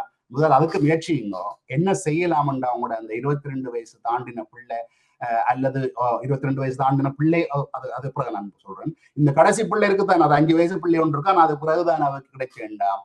அந்த பிள்ளைக்கு இலங்கையில நீண்ட கால பதிவுரிமை விசா எடுக்கலாம் என்ற பெற்றார்கள் இலங்கையில பிறந்தவ, பெற்றார்களுக்கு இரட்டை குடியுரிமை கிடைச்சிட்டு அந்த பிள்ளை உங்களோட கூட வர போகுதா இருந்தா அந்த பிள்ளைக்கு நீங்கள் பதிவுரிமை விசா ஒன்று எடுத்துக்கொண்டு 10 வருடங்களுக்கு $400 என்ற பதிவுரிமை விசா கொடுக்கலாம் என்றால் நீங்கள் பெற்றார்கள் பிறந்திருக்கிறீர்கள், இரட்டை குடியுரிமை எடுத்திருக்கிறீர்கள் என்ற வகையில் அந்த பிள்ளைக்கு எடுக்கலாம். அதே இதுதான் இந்த 22 வயசுக்கு மேற்பட்ட மற்ற திருமணமாகாமலும் இருக்கணும். இப்ப 20 வயதோ 21 வயசுல ஒரு பிள்ளை இருந்து மேரி பண்ணினாலும் உங்களோட அப்ளை பண்ணலாம். அப்ப அவை என்ன செய்யலாம்டா, மறிவணினவையா இருந்தோ இல்ல 22 வயசுக்கு மேற்பட்டா அவையும் இந்த 10 வருஷ வதிவிட விசாவுக்கு விண்ணப்பிக்கலாம். அப்பா அம்மாவை இலங்கையெல்லாம் பிறந்தவை, அவைகள் அந்த இரட்டை குடியுரிமை எடுத்துட்டேன். அவை இப்ப இலங்கை போயினோம், நாங்களும் இவையோட ரிலேட்டிவ் என்ற பேர்ல நானும் போறேன். எனக்கு இரட்டை குடியுரிமை இல்லையண்டா பதிவு உரிமை 10 வருஷம் இல்ல வருடம் புதுப்பிக்கக்கூடிய விசாக்களும் இருக்குது. அதை எடுத்துக்கொண்டு போகலாம். அவை யாரும் நிக்க கூடாது, ஒரு பிள்ளையை விட்டுட்டு நாங்கள் போறோமோ இல்ல 22 வயசுக்கு மேற்பட்ட விட்டுட்டு போறோமோ இல்ல. திருமணமான அல்ல 22 வயதுக்கு மேற்பட்ட பிள்ளைகளும் பதிவு உரிமை எடுக்கலாம். அல்லது இந்த கடைசியாக ஒரு பிள்ளை பிறந்து வச்சுக்கொள்ளும் இரட்டை குடியுரிமை எடுத்ததுக்கு பிறகு அந்த பிள்ளைக்கும் இந்த பதிவு உரிமைக்குள்ளால வரலாம். இதுதான் இதுல சொல்லப்பட்ட முக்கியமான விஷயங்கள். இப்ப பெற்றோர் விண்ணப்பிக்கிற போது பிள்ளைகளையும் சேர்த்து விண்ணப்பிக்கலாமா அல்லது தனித்தனியாகத்தான் அவர்கள் விண்ணப்பிக்கலாம்? அதாவது மேலே நான் குறிப்பிட்டது போல தகப்பன் என்ற ஒருவர் விண்ணப்பிச்சா வைஃபும் பிள்ளைகளும் எல்லாரும் விண்ணப்பிக்கலாம். ஆனா எல்லாருக்கும் தனித்தனி விண்ணப்ப படிவம் நிரப்ப வேணும். அப்ப தகப்பன் நான் சொன்ன மேல உள்ள 5-6 கேட்டகரி இருக்கு தானே, 55 வயதா, தகுதியோடையா, வங்கியில காசு இருக்குதா, $25,000 போடுறீங்களாண்ட இருக்குள்ள ஏதோ ஒண்ட போட்டாலும் இவைகள் எல்லாரும் கடைசியா அந்த ஜி என்ற கேட்டகரியை தான் டிக் பண்ணணும். நாங்கள் அவரோட தங்கி இருந்து போறாங்க பேர்ல எல்லாரும் அந்த பேரை தான் சூஸ் பண்ணி எல்லா அப்ளிகேஷனும் உண்டாத்தான் கொடுக்க போறீங்க. கொண்டு அதை இலங்கை தூதரகத்துல கொடுக்க போறீங்களா இல்ல இலங்கை கொண்டு போனா நேரடியா 4ஆம் மாடியில கொடுக்க போறீங்களான்றதை பொறுத்து உண்டாகத்தான் கொடுக்க போறீங்க. ஆகவே எல்லோரும் ஒரு ஆளினுடைய அப்ளிகேஷனுக்குள்ள எல்லாரும் கொடுக்கலாம். ஆனா எல்லாரும் தனித்தனி விண்ணப்பங்களை நிரப்பி இருக்க வேணும். பாருங்க, இதுல இந்த இடத்துல குறிப்பிடுறாங்க பாருங்க, பிள்ளை இலங்கைக்கு வெளியே பிறந்தொரு நாட்டில் பிறந்திருப்பேன், குடியுரிமை சட்டத்தின் 5(2) பிரிவின் கீழ் விநியோகிக்கப்பட்ட குடியுரிமை சான்றிதழின் மூலப்பிரதி அல்லது அதன் அத்தாட்சிப்படுத்தப்பட்ட நகல் பிரதி குறிப்பிடவும். இன்னொரு கேள்வி என்னென்று சொன்னால், எப்படி இந்த விண்ணப்பத்தை விண்ணப்பிப்பது, அதாவது எங்கு சமர்ப்பிப்பது, அதுக்குரிய கட்டணம் எவ்வளவு என்பது தொடர்பான விவரங்கள் தெரியுமா அல்லது அதை எங்கேயாவது பார்க்க? இதுல நான் குறிப்பிடுகிறேன் பாருங்கள். அதுல தகவல் ஒரு தெளிவாக இல்லை. பிள்ளை இலங்கைக்கு வெளியே பிறந்தொரு நாட்டில் பிறந்திருப்பின் குடியுரிமை சட்டத்தின் கீழ் விநியோகிக்கப்பட்ட குடியுரிமை சான்றிதழின் மூலப்பிரதி. குடியுரிமை சான்றிதழ் என்ற இது எந்த நாடு என்று சொல்லப்படலை. ஒரு பிள்ளை வெளிநாட்டுல பிறந்திருந்தா அந்த பிள்ளைக்கு இரட்டை குடியுரிமை எடுக்க இயலாது, அல்லது வெளிநாட்டுல பிறந்த பிள்ளைக்கு குடியுரிமை எடுத்துன்றதும் தெரியல. நான் நினைக்கிறது பிறப்பு அத்தாட்சி பத்திரத்தை தான் தவறுதலா இதுல குறிப்பிடணுமான்றது தெளிவாக இல்லை. நான் குறிப்பு ஒன்றை பார்க்க ஒன்று கீழே சொல்கிறார்கள், அப்ப அதிலே தெளிவாக பார்ப்போம். அடுத்தது கடவுச்சீட்டும் வெளிநாட்டு விசாக்களையும் தர சொல்லினோம், அது பிரச்சனை இல்லை. 21 வருடங்களும் 6 மாதங்களும் கடப்பது நான் முன்னே கூர்ந்து இங்கே தெளிவாக கூறுகிறார் பாருங்க. பிள்ளைக்கு அப்ளை பண்றதா இருந்தா அந்த பிள்ளை திருமணமாகாத பிள்ளையா இருந்தால் 21 வருடங்களும் 6 மாதங்களுக்கும் கடப்பதற்கு முன்பதாக விண்ணப்பங்களை சமர்ப்பிக்க வேண்டும். 21 வருடங்களும் 6 மாதம் கடந்த விண்ணப்பதாரிகளின் விண்ணப்பங்கள் இதில் ஏற்றுக்கொள்ளப்பட மாட்டாது. முதல்வர் டேட் அந்த டேட்டுக்கு முந்தி ஏற்றுக்கொண்டவை அப்ப இனிமே ஏற்றுக்கொள்ள மாட்டேன். இதுலக்கா இந்த குறிப்புகளை சொல்லி நான் சொல்லிட்டு போறேன். அடுத்தவங்களோட கட்டணத்துக்கு வர்றதுக்கும் இல்லை. ஆவணங்களை அத்தாட்சிப்படுத்தும் பொழுது குடிவரவு மற்றும் குடிவரவு திணைக்களத்தின் குடியுரிமை பிரிவின் பிரதி கட்டுப்பாட்டாளர், நீங்கள் இப்ப இலங்கையை கொண்டு போனீங்களா இருந்தா இலங்கை என்று அந்த கவுண்டர்ல இருக்கிற குடியுறவு கட்டுப்பாட்டாளர் அல்ல உதவி கட்டுப்பாட்டாளர் அல்லது வெளிநாட்டு தூதரகங்களில் கடமையாற்றும் 3 ஆண்டு செயலாளர் அல்லது அதிலும் சிரேஷ்ட உத்தியோகத்தராக ஒருவராக அத்தாட்சிப்படுத்தப்படல் விண்ணப்ப. நீங்கள் அப்ளிகேஷன் ஃபார்மை ஒன்றில் உங்களோட நாட்டில உள்ள வெளிநாட்டு இலங்கை தூதரகத்துல கொண்டே கொடுக்கலாம். அல்ல இலங்கைக்கு போனால் இலங்கைக்கு கொண்டு போய் இலங்கையில கொடுக்கலாம். அப்படி கொண்டு போய்க்குள்ள யார் அந்த உங்களோட பேப்பர் ஒரிஜினலையும் அந்த போட்டோ காப்பிகளையும் பார்த்து உறுதிப்படுத்துறன்றதான் இதுல குறிப்பிடப்பட்டிருக்கு. இந்த இடத்துல இன்னும் ஒன்றை நான் குறிப்பிடணும், தற்செயல பிறகு குறிப்பிட மறந்தாலும் கூட, இப்ப நீங்கள் இலங்கைக்கு போய்க்குள்ள ஒரு ஆள் கொண்டு போய் மிச்சப்பேட்டு எல்லா அப்ளிகேஷனையும் கொடுக்கலாம். கணவன் தான் அப்ளை பண்றாரா இருந்தால் கணவன் கொண்டு போய் பிள்ளைகள் மனைவிகள் இல்லை மனைவியும் மற்ற பிள்ளைகளினுடைய எல்லாவற்றையும் ஒன்றாக கொடுக்கலாம். இந்த இடத்துல என்ன செய்யணும், அவர் எல்லாற்ற பாஸ்போர்ட்டும் கொண்டு போகணும். இந்த வெளிநாட்டு பாஸ்போர்ட் எல்லாத்தையும் கையில கொண்டு போவான். சட்டம் ஒன்றுக்கு உலகம் முழுக்க சட்டம் ஒன்றுக்கு ஒருவர் தன்னுடைய பாஸ்போர்ட்டை தவிர வேறு யார்ட்டையாவது பாஸ்போர்ட்டை கொண்டு போகுதுன்றது இந்த மனித கடத்தல் என்றதுக்குள்ள வர்றது சட்டப்படி குற்றம். அப்ப என்ன செய்யலாம்னா, நீங்கள் இந்த வெளிநாட்டுல டுவால் சிட்டிசன் தான் அப்ளை பண்ண போறன்றதனுடைய ஒரு எக்ஸ்ட்ராவுடைய போட்டோ காப்பியை எப்பவும் வச்சு கொள்ளுங்க. அதே நேரத்துல யார்கிட்டையும் நம்ம பாஸ்போர்ட் எடுத்துட்டு போறீங்களோ அவையிட்ட ஒரு கன்சென்ட் லெட்டர்ன்னு சொல்றோம். அவையிட்ட உடன்பாட்டு கடிதம் ஒன்றையும் எடுத்து கொண்டு போங்க. இப்படி என்னுடைய பாஸ்போர்ட்டை இப்படி இரட்டை குடியுரிமை தேவைக்காக கணவன் ஊருக்கு செல்லும் போது அல்ல மனைவி ஊருக்கு செல்லும் பொழுது நாங்கள் கொடுத்து விடுகிறோம், உடன்பாட்டுடன் தான் கொடுத்து விடுகிறோம் என்பதை ஒரு கடிதத்தை கொடுங்க. என்றால் ரயிலோட டிரான்சிட்லயோ இல்ல உங்க ஏர்போர்ட்லயோ ஸ்கேன் பண்ணிக்கலையோ அல்ல உங்களோட பேக்கை செக் பண்ணிக்கலையோ ஒன்றுக்கு மேற்பட்ட பாஸ்போர்ட் இருந்தா உடனடியாக அவங்கள நிப்பாட்டி வச்சிருவாங்க காரணம் கேட்டு. ஒரு ஆள் இந்த பாஸ்போர்ட்டை இன்னொரு ஆள் கொண்டு போகக்கூடாது. அதையும் அதில் வச்சுக்கொள்ளுங்க.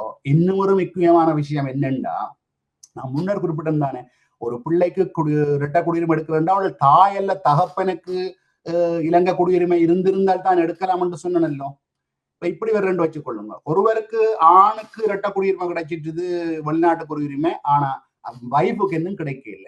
அந்த அந்த அடிப்படையில தான் நீங்கள் இலங்கையில போய் ஃபோமை கொடுத்து என்ன போறீங்கன்னா இப்ப வைஃப் போகணும் என்று அவதான் இலங்கையில குடியுரிமை உள்ளவா இருக்கிற என்னவடியா அவ நேரடியாக அந்த விண்ணப்பங்களை கொடுக்கறதுக்கு செல்ல வேணும். ஏனென்றா தகப்பனுக்கு இப்ப இந்த கொண்டே கொடுக்கறதுக்கான தகமை இல்லை என்றால் அவர் இரட்டை குடியுரிமை ஆகிட்டார். இந்த பிள்ளை எந்த அடிப்படையில தகவல் வருதுன்னு சொல்லி சொன்னால் தாய் அந்த டைம்ல இலங்கையின் குடியுரிமையை வச்சிருந்த வேண்டிய அடிப்படையில வர்றபடியா தாய் தான் அந்த விண்ணப்பத்தை கொண்டு போகணும்ன்றதையும் ஞாபகத்துல வச்சுக்கொள்ளுங்க.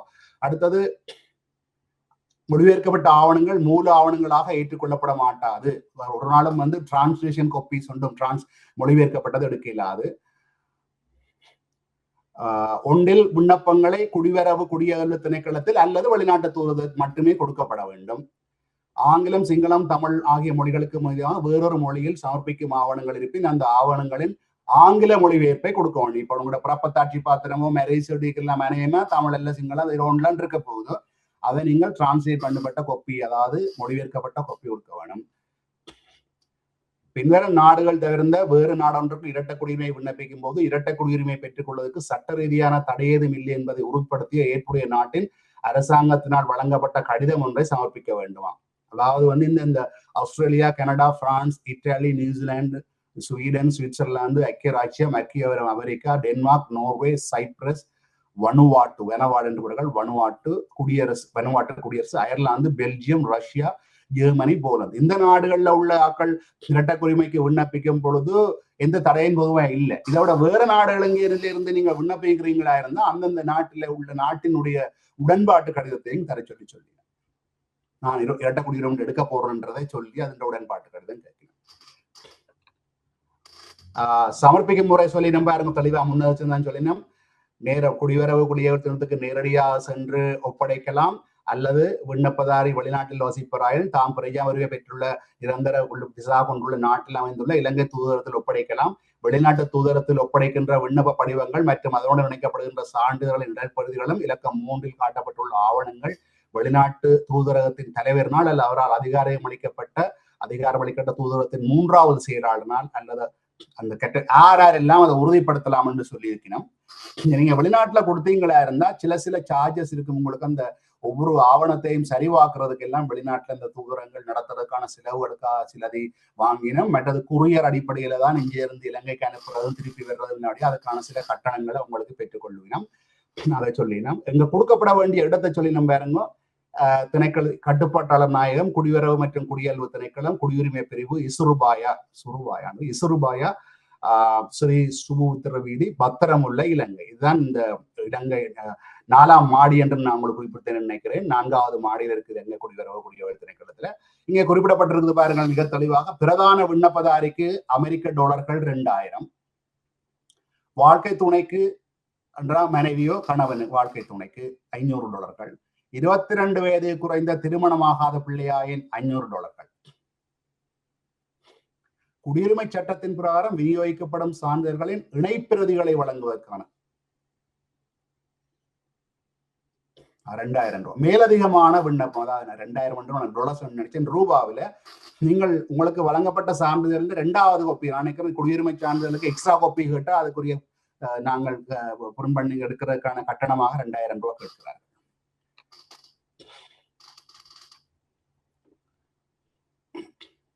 மற்றது ஒருவர் முன்னவும் இந்த கேள்வி கேட்டிருந்தா இரட்டை குடியுரிமை எப்ப இருந்து செல்லுபடி ஆகும்டா. உங்களுக்கு இரட்டை குடியுரிமை இலங்கையில மட்டும்தான் ஒரு பெருமைக்குரிய விஷயத்த சொல்லணும். என்னன்னா வெளிநாடுகள்ல எங்கேயாவது நீங்கள் ஒரு குடியுரிமையோ எதுக்கு அப்ளை பண்ணாலும் முதலே கட்டணத்தை செலுத்துவீங்கள். அது வெற்றியோ பொருளியோ அது சக்சஸோ இல்லையோ உங்களோட காசு கொடுத்த காசு திரும்பி வராது. ஆனா இங்க இலங்கையில மட்டும்தான் உங்களோட அப்ளிகேஷன் எல்லாம் பார்க்க ஒரு காசும் அப்ப வாங்க மாட்டேனும். எல்லாம் சரியன்னு உங்களுக்கு இரட்டை குடியுரிமைக்கு நீங்கள் தகுதி ஆயினு சொன்னோன்னுதான் காசை கட்ட சொல்லினோம். அப்ப உங்களுக்கு காசு ஒன்றும் சில கிடைக்கல என்றாலும் ஈடுபட்டாலும் காசு சில ஒன்றும் இல்லை. அப்ப உடனடியாக உங்களோட இமெயிலுக்கு ஒரு லிங்க் கொண்டு வரும். நீங்கள் உங்களுக்கு இரட்டை குடியுரிமைக்கான எல்லா தகவலும் உள்ளீர்கள். பணம் செலுத்துகிறீர்களாக இருந்தால் நீங்கள் இரட்டை குடியுரிமை பெற்றுக் கொள்ளலாம். எந்த தினத்துல பணம் செலுத்தீங்களோ அண்டையில இருந்து நீங்கள் இரட்டை குடியுரிமைக்கு தகமை உடையவர்கள். அதுக்கப்புறம் உங்களுக்கு ஒரு இமெயில் வரும். அந்த இமெயில்ல வர்ற அந்த இதே போதும் உங்களுக்கு இலங்கைக்கு போயிருக்கல விசா எடுக்காமல் உங்களோட வெளிநாட்டு பாஸ்போர்ட்லயே போகலாம். எப்ப நீங்கள் இலங்கை போறீங்களோ அந்த நேரத்துல இந்த டுவால் சிட்டிசன் சர்டிபிகேட் எடுத்துக்கொள்ளலாம். சர்டிபிகேட் கையில இருந்தால்தான் உங்களுக்கு இரட்டை குடியுரிமைன்றது அல்ல. இன்றைக்கு காசு கட்டி அந்த இமெயில் இருக்குதோ அண்டையில இருந்து நீங்கள் இரட்டை குடியுரிமை. இன்னொரு விடயத்தையும் சொல்லி வைக்கிறேன், நான் பின்னுக்கு தவற விட்டாலும். இரட்டை குடியுரிமை எடுத்தவர்கள் வெளிநாட்டுக்கு இப்ப இலங்கைக்கு செல்ல போறீங்கன்னு வச்சுக்கொள்ளுங்க. உங்களோட இரட்டை உரிமையுடைய ஒரு போட்டோ காப்பியோ அல்லது அதனுடைய ஒரிஜினல் கொப்பியோ ஒன்றை வச்சுக்கொள்ளுங்க. இப்போ உதாரணத்துக்கு நீங்கள் இங்கிலாந்துல இருந்து இலங்கைக்கு போறீங்களா இல்ல கனடாவில இருந்து இலங்கைக்கு போறீங்களா இருந்தா ஏர்போர்ட்ல உள்ள கவுண்டர்ல கேட்பாங்க, இலங்கைக்கு போறீங்கன்னா இலங்கையில விசாவை காட்டுங்கன்னு கேட்பாங்க. இலங்கை போறீங்க நீங்கள் இலங்கையில விசா அப்ப இரட்டை குடியுரிமை இருக்குது எனக்கு விசா அப்ப இரட்டை குடியுரிமையுடைய ஆதாரத்தை காட்டுங்கன்னு கேட்பார்கள். இல்லைன்னா சேரும் பிளைட்ல விட மாட்டாங்க இந்த ஏர்லைன் கம்பெனியால். நான் பல தடவை இதை எதிர்கொண்டிருக்கிறேன். ஆனா இன்னொன்று அங்க முக்கியம் என்னன்னா இலங்கையில விசாவும் நிறைவல் சிஸ்டம் இருக்குது. இலங்கையில இறங்கினதுக்கு பிறகு விசா எடுக்கிற முறை இருந்தும் அதை பயான கம்பெனிகள் ஏற்றுக்கொள்றாங்க. இல்ல சேரன் கூகுள்ல தேடி பார்த்துட்டு சிலர் ஓமன்றாங்க. எனக்கு இது பல தடவை நடந்திருக்கு. இடையில டிரான்சிட்டா நிற்கிற நாடுகளில் நடந்திருக்குது, மற்றது இங்க விழிக்கிற நாட்டினுடைய ஏர்போர்ட்ல நடந்திருக்குது. ஆகவே எப்பொழுதும் இரட்டை குடியுரிமை கிடைச்சிட்டா அந்த இரட்டை குடியுரிமைய கொப்பி ஒன்றே உங்களோட சேர்ந்து கூட கொண்டு போங்க. ஏனென்றா ஏர்போர்ட்ல இந்த கேள்வி வரும்ன்றதுக்காக. சான்றிதழ் எப்ப பெற்றுக் கொள்ளப்பட முடியும் என்றதை சொல்லிக்கிறேன் பாருங்க. சான்றிதழ் தயார் செய்யப்பட்ட பின்னர் அது தொடர்பில் மின்னஞ்சல் மூலம் அறிய தரப்படும். ஏற்புடைய அறிவுறுத்தல்களுக்கு இந்த திணைக்களத்துக்கு வருகை தந்து சான்றிதழ்களை பெற்றுக்கொள்ள முடியும். அதாவது அங்க போய்த்தான் சான்றிதழ்கள் எடுத்துக்கொள்ள முடியும் என்று சொல்லினோம். சில நேரங்கள்ல குரியர்ல அனுப்பி வைக்க வேண்டிய தேவை இருந்தால் அதை கேட்கலாமோ என்பது எனக்கு தெளிவாக இங்க தெரியவில்லை. அவ்வாறு போக முடியாதவர்கள் குரியர்ல போய் கொண்டா அதுக்கு முதலேயே நீங்கள் கேட்டு வைத்து அதுக்கு எது மாற்று வழிகள் அல்லது உங்களின் பேர்ல உங்களுடைய விண்ணப்பத்தை ஒரு ஆள் இந்த குடியுரிமை கிடைத்த அந்த சர்டிபிகேட்டை கலெக்ட் பண்றதுக்கு ஒரு ஆளுக்கு அத்தை உறுதிப்படுத்தி ஒரு என்ன சொல்றது ஒரு ஆளை அமர்த்தலாம். நீங்க உங்களோட பிரதிநிதி ஒரு ஆளை அனுப்பி இவர்கிட்ட கொடுக்கூடவோன்னு சொல்லி கூட கடிதத்தை கொடுத்துட்டு வரலாம். அப்படி என்று அதை ஏற்றுக்கொள்வார்களாக இருந்தால் அந்த வழிமுறையை பின்பற்றலாம். அப்புறம் அந்த சர்டிபிகேட் என்று எடுக்கிறதுக்காக நீங்கள் இலங்கை போகணும் இல்லை. நான் சொன்னது போல அந்த இமெயிலே உங்களுக்கு இன்றைக்கு காசு கொடுத்தீர்களோ அன்றைய தினத்திலிருந்து நீங்கள் இரட்டை குடியுரிமைக்கு தகமை உடையவர். இதுவரை இந்த விடயம் இப்படியே எங்களுடைய இலங்கையினுடைய குடியுரிமைக்கூடிய இரட்டை குடியுரிமை பகுதியிலே இந்த தகவல் தமிழிலும் இருக்கிறது, ஆங்கிலத்திலும் இருக்கிறது, சிங்களத்திலும் இருக்கிறது. கீழே உள்ள இந்த விடயம் இந்த விண்ணப்பம் இது ஆங்கிலத்தில் மட்டும்தான் இருக்கிறது, ஆங்கிலத்தில் மட்டும்தான் நிரப்பப்பட வேண்டும் என்பதை மறந்து விடாதீர்கள். நான் உங்களுக்கு விளக்கப்படுத்துவதற்காக இதனை முடிந்த வரையிலே ஒரு இந்த ஏஐயின் உதவியுடன் மொழிபெயர்த்து எடுத்திருக்கிறேன். இதுக்கு இது இந்த அப்ளிகேஷன் ஃபில் பண்றது சம்பந்தமா இதை விட ஏதாவது மேலே கேட்கப்பட்டவற்றில் ஏதாவது உங்களுக்கு கேள்விகள் ஏதாவது இருக்கின்றதா? தெளிவுபடுத்தியதன் பின்னர் நான் அடுத்த கட்டம் செல்லலாம் என்று பார்க்கிறேன். இல்லை, நீங்கள் எல்லா தகவல்களையும் கொடுத்திருக்கிறீர்கள். அது மட்டுமில்லாம இந்த இதுல காட்டப்படுகின்ற அந்த ஆவணத்தின் கூட எல்லாம் தெளிவாகத்தான் இருக்கிறது. ஆவணத்தில் தெளிவாக இருக்கிறது. ஆகவே இதை நீங்கள் பார்க்கலாம். இந்த நிகழ்வின் கீழே இணைத்து விடுவோம், இங்கேயும் வச்சு நீங்கள் பார்க்கலாம். அல்ல இந்த நிகழ்ச்சியை திருப்பி நீங்கள் திரும்ப பார்த்தாலும் பார்த்து நிரப்புகின்ற பொழுது அல்ல கேள்விகள் ஏற்பட்டால் இதனை நீங்கள் திரும்ப பார்த்து கூட தகவலை பெற்றுக் கொள்ளலாம். அநேகமாக ஒரு இரட்டை குடியுரிமை சம்பந்தமான தகவல்கள் நான் தேடிய வகையிலும் நான் அறிந்த வகையிலும் கிட்டத்தட்ட ஒரு வாரவளவிலே நான் திரட்டுவதற்காக எடுத்துக்கொண்டேன். சில விடயங்கள் இப்பொழுது நான் சொன்னேன், பாஸ்போர்ட்டை வேறொருடைய பாஸ்போர்ட்டை இன்னொரு கொண்டு போ என்பது ஒரு நண்பருக்கு தற்செயலாக அவர் கேட்ட பொழுது நான் தேடி பார்த்து சொன்ன விடயம் பாஸ்போர்ட்டை தனி ஒருவருடைய பாஸ்போர்ட்டை இன்னொரு கொண்டு வர முடியாது, அவைகளுடைய அனுமதியுடன் கொண்டு போகலாம் என்று சொல்லி அவைகள் கூட நான் தேர்ந்தெடுத்தேன். இப்பொழுது நான் இந்த விண்ணப்பத்துக்கு வருகிறேன் பாருங்கள். இரட்டை குடியுரிமைக்கான விண்ணப்பம் இருக்கிறது. இதிலேதான் நான் இதுல வரவில்லை. வலது பக்கத்திலே ஒரு இடத்திலே போட்டோ ஓட்டுவதற்கான ஒரு சதுரம் நீட்சதுரம் இடப்பட்டிருக்கும். அதிலே தான் உங்களுடைய போட்டோ ஓட்டப்பட வேண்டும். அதிலே முதலாவது பாருங்கள் குறிப்பிடுறது படிவம் எஸ் படிவம் தான் இதற்குரிய பெயர். அலுவலக பயன்பாட்டுக்கு மட்டும் இது நாங்கள் நிரப்ப தேவையில்லை. கோப்பு இலக்கம் என்பது நாங்கள் நிரப்ப தேவையில்லை. சான்றிதழ் இலக்கம் இவ்வளவும் நாங்கள் நிரப்ப தேவையில்லை. இது அலுவலக பயன்பாட்டுக்கு மட்டும் உரியது. திருப்பி முந்தி சொன்ன மாதிரியே சொல்லினோம், ஆங்கிலத்தில் மட்டும் பிளாக் கேபிட்டல் லெட்டர்ஸ்ல நிரப்பட்டாம். இந்த விண்ணப்பத்தை பூர்த்தி செய்யவும் பக்கம் 7, 8, 9 உள்ள வழிமுறைகளை பின்பற்றவும். மேலே சொன்ன அந்த அதே வழிமுறை எல்லாம் இந்த ஃபார்ம்லையும் கீழே திருப்பி சொல்லி இருக்கு. நம்ம அந்த தச்சலை யாராவது இந்த அந்த அறிவுறுத்தல்களை வாசிக்காவிட்டாலும் இதிலே அந்த அறிவுறுத்தல்கள் சொல்லப்பட்டிருக்குது. இங்க சொன்ன விஷயம் நான் ஏற்கனவே சொல்லிப்பட்டவங்கள நான் திருப்பி நான் இதில் ரிப்பீட் பண்ண விரும்பல. என்னன்னா, 2 விடயம். ஒன்று வெளிநாட்டு குடியுரிமை எடுத்ததுக்கு பிறகு இலங்கை குடியுரிமை எடுக்கிறதுக்கு விண்ணப்பிக்கிறதுக்கு ரிசம்ஷன் கேட்டகரி. மற்றது ரிட்டென்ஷன் கேட்டகரின்றதை என்னன்னா, நான் வெளிநாட்டு குடியுரிமை எடுக்க போறேன், நான் அதுக்கு முதல் இலங்கையிட்ட சொல்றேன் இந்திய குடியுரிமையும் வச்சிருங்கோ, இதை விளக்க விரும்பலைன்னா இதையும் வச்சு கொண்டுதான் எடுக்க போறேன்றதுக்கான வழிமுறை அதை அநேகமானக்கள் பின்பற்றுறது இல்லை. எங்களுக்கு அது பொருத்தமும் இல்லை. ஆகவே எங்கட கேட்டகரி ரிசம்ஷன் என்றது எப்பவும் தெரிவு செய்யக்குள்ள ரிசம்ஷன் கேட்டகரி என்றதை வச்சுக்கொள்ளுங்க. அதான் இங்க காட்டப்பட்டிருக்கு பாருங்க, ரிசம்ஷன்.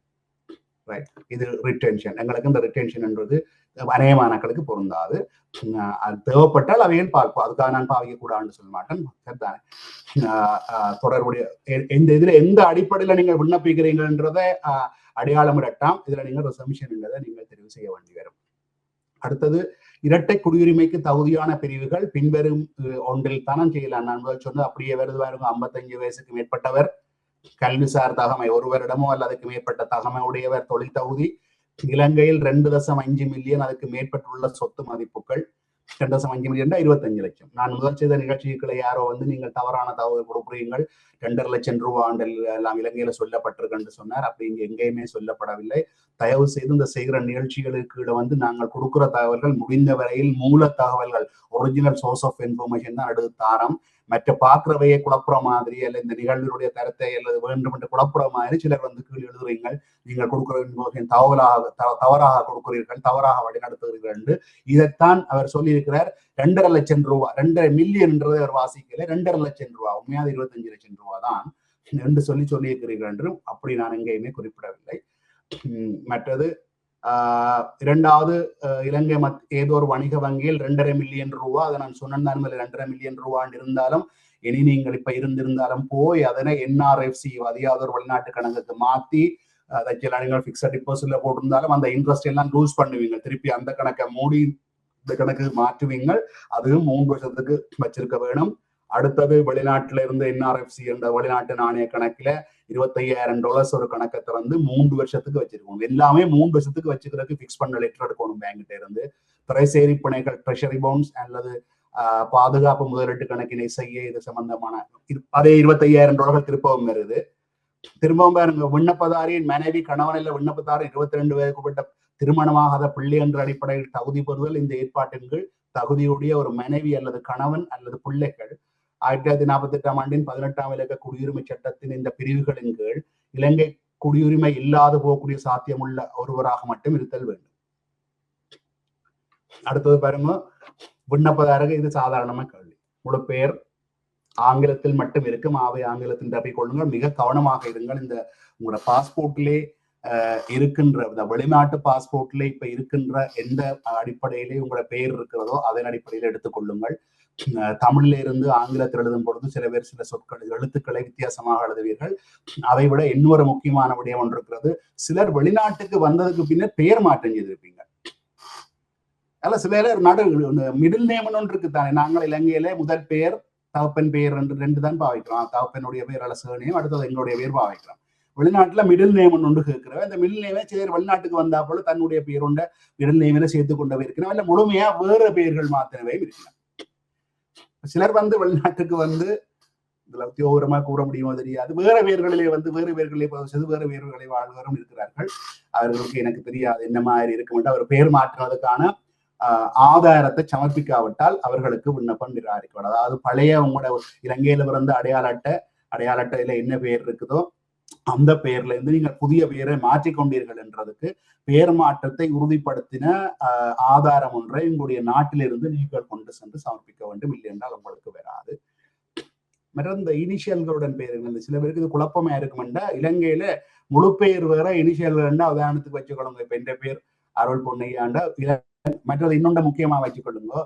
வெளிநாடுகளில பெயர்களை சொல்லும் பொழுது எங்களுடைய பெயர் முன்னுக்கு வரும், எங்களுடைய தந்தையாரனுடைய பெயர் பின்னுக்கு வரும். எங்கட ஊர்ல மாறி, அதாவது இப்ப தந்தையாற்ற பேர் முன்னுக்கு வரும். இப்ப என்னுடைய பேரும் பொன்னையாண்டா, பொன்னையா அருள் பேர்லாம் இலங்கையில பாய்க்கப்படும். வெளிநாடுகள்ல இது அருள் பொன்னையான்னு தான் வரணும். இப்போ எங்களுடைய பேரை முன்னுக்கு பாய்ப்பாரு. நீங்கள் இப்போ இலங்கையில் உள்ள விண்ணப்பத்தை தான் நிரப்புறீர்கள் என்றபடியால் உங்களுடைய பெற்றாரனுடைய பெயர் தந்தையாருடைய பெயர் முதலாவதாகவும் உங்களுடைய பேர் 2வதாகும். இந்த இனிஷியல்களுடன் பெயர் என்பது முதல் எழுத்துடன் பெயர். முதல் எழுத்துடன் பெயர் என்றா அப்பாவினுடைய பெயர். உதாரணத்துக்கு இப்ப நான் என்றா பி பாய்த்து அடுத்தது உங்களோட பெயர் எழுதி கொள்ளுங்க. அடுத்தது தொடர்பு விவரங்கள். இலங்கையில உள்ள தொடர்பு விவரம் என்றா முகவரியை கேட்கணும். இலங்கையில உள்ள உங்களோட முகவரி என்ன, எந்த நாட்டுல இப்ப இருக்கிறீங்க அந்த நாட்டின் முகவரி. மின்னஞ்சல் கட்டாயம் என்று சொல்லணும். என்னத்துக்காக இந்த மின்னஞ்சல் கட்டாயம் என்று சொல்லினோம்னா அதுக்குத்தான் உங்களுக்கு பேமெண்ட் கட்ட சொல்லியோ ஏதாவது எக்ஸ்ட்ரா டாக்குமெண்ட் தேவையோ தகவல் தொடர்பாளர்களுக்கு எல்லாம் மின்னஞ்சலை தான் பாவிக்கணும். மின்னஞ்சலை கொடுக்குங்க. மற்றது எல்லாமே ஆங்கில பேர் திருப்பி சொல்லினோம். தொடர் விளக்கம் வெளிநாட்டு தொடர் விளக்கம் இருந்தா கரெக்டாம். உள்நாட்டு தொடர் விளக்கம் வெளிநாடு உள்ளூர் ரெண்டும் கேட்கணும். உங்களுக்கு வெளிநாட்டு தொடர் விளக்கத்தை கொடுங்க. உள்நாட்டு தொடர் விளக்கம் எல்லாருக்கும் இருக்க வேண்டிய கட்டாயம். போய்க்குள்ளருக்கு ஒரு சிம் கார்டு வாங்கி போட்டு நீங்க விட்டுட்டு வந்துடுவீங்க. ஆனா என்னொன்று சொல்லி வைக்கிறோம், இந்த இடத்துல இலங்கையில ஒரு சிம் கார்டு வாங்கினீங்களா இருந்தால் ஆயுட்காலம் முழுக்க நீங்கள் அதை பாவிக்காட்டாலும் இருக்கும்.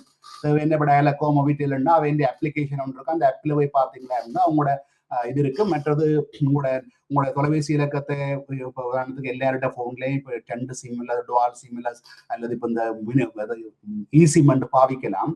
இலங்கையில இருந்து உங்களுக்கு ஏதாவது ஓடிபி நம்பர் 2 வரும் தானே, வங்கிகளுக்கு தேவையான ஓடிபி நம்பர் வரணும்னா ஒருக்கா இலங்கையில எடுத்த சிம் கார்டை வச்சிருங்க. காலம் முழுக்க அதுல இலவசமா, அதுல காசு இருக்கோ இல்லையோ இலவசமா உங்களுக்கு வெளிநாட்டுலயுமே SMS வரும். இதை மற்றபடியும் மறந்துடாங்க. நீங்கள் எந்த நாட்டுல இருக்கிறீங்களோ எந்த நாட்டுல இருந்தாலும் உங்களோட நாட்டு போனை கொண்டு வாங்க. இலங்கையில போனாலும் உங்களுக்கு இலங்கையில SMS வரும். இப்ப உலகம் முழுக்க எல்லா நாடுகளும் ஒரு வகையில இந்த தொலைபேசி கம்பெனியோட உடன்பாட்டுக்கு வந்திருக்கு. நீங்கள் எந்த நாட்டுல போனாலும் SMS வரும். அதுக்கு நீங்க ரோமிங் எல்லாம் காசு கட்ட தேவையில்லை.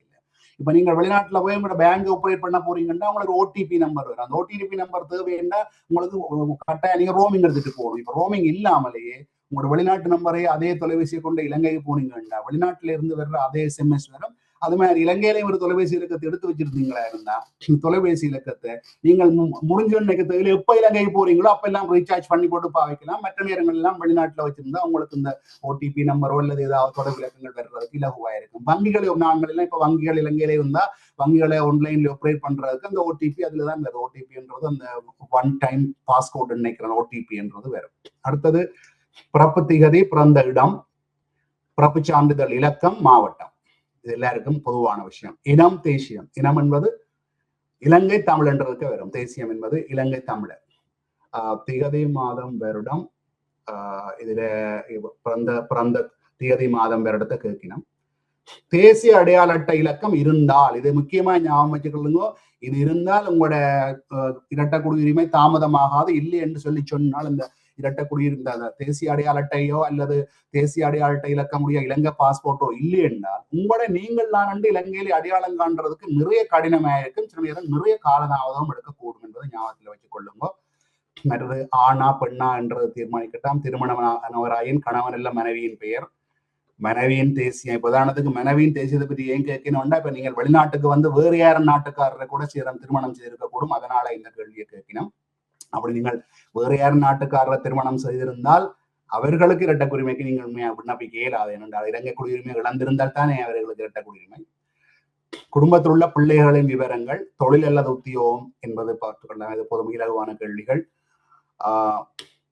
இதெல்லாம் எந்த விண்ணப்பதாரன் வெளியுரிமைக்குள்ளான விவரங்கள் 19(2) மீண்டும் பெறுகின்ற விண்ணப்பிகளுக்கு மாத்திரம். நான் சொன்னதான் இந்த ரிசம்ஷன் கேட்டகரி என்று எங்களுக்கு தான் இந்த இது பொருந்தும். இந்த வெளிநாட்டுக்கு வந்து குடியுரிமை பெறுறாக்களுக்கு இந்த ஏரியாவே கட்டாயம் நிரப்பட்டாங்க. இந்த 6ஆவதுல இருந்து இந்த பகுதி புறக்கேக்குள்ள எந்த நாட்டு குடியுரிமை. இப்ப காரணத்துக்கு பிள்ளை வந்து புறக்கேக்குள்ள எந்த நாட்டுக்கு பிள்ளையோ எங்களுக்கோ. இப்ப நாங்கள் சில இலங்கையாக்களா இருந்து இந்தியாவில பிறந்திருப்போம். இந்த இந்தியாவுக்கு இடம் அகதிகளா போனாக்கள் சேரும் பிள்ளைகள் வந்து இந்தியாவில பிறந்திருக்கலாம். ஆனா இலங்கைக்காரரான உண்மையில் அதுக்காக கேட்கிறோம்.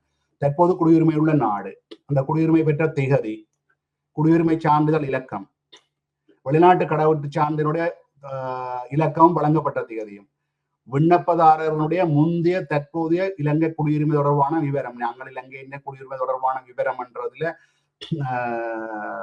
அதுக்கு கீழே தான்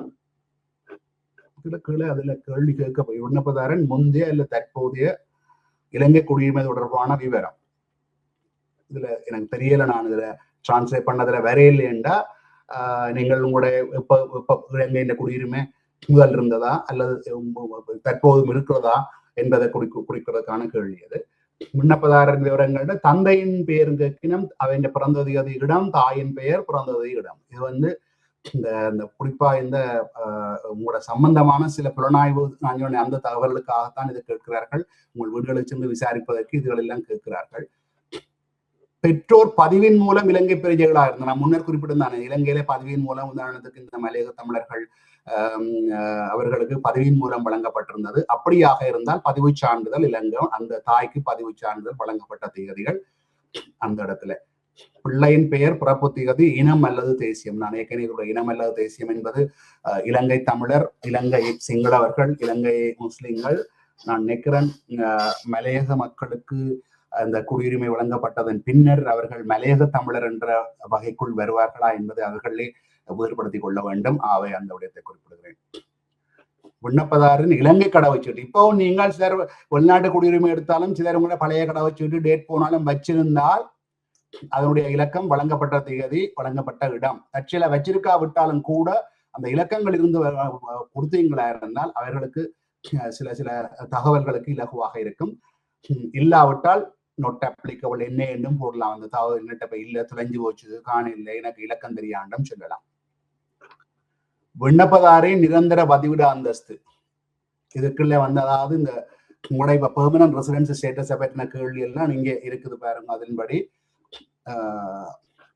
பதிவிட அந்தஸ்து என்று சொல்லி சொல்றது வந்து ரெசிடென்சி, அதாவது ஒரு நாட்டுக்கு போய் அந்த நாட்டில் வாழ்றதுக்கான ரெசிடென்சி தான் முதல் கிடைக்கும். நீங்க தேவையான சிட்டிசன்ஷிப் எடுக்கலாம். அப்படி இருந்தா அந்த நாட்டினுடைய இது வந்து மற்ற கேட்டகரி கேட்கணும். இப்ப இந்த 1903 நான் சொன்னீங்க அந்த ரிட்டென்ஷன் கேட்டகரி அந்த வெளிநாட்டு குடியுரிமை எடுக்கிறதுக்கு முதலே இலங்கை குடியுரிமை நான் விடமாட்டேன்னு சொல்றாங்க வேண்டி அவை இதை நாங்கள் தவிர்த்து போட்டும் போகலாம்.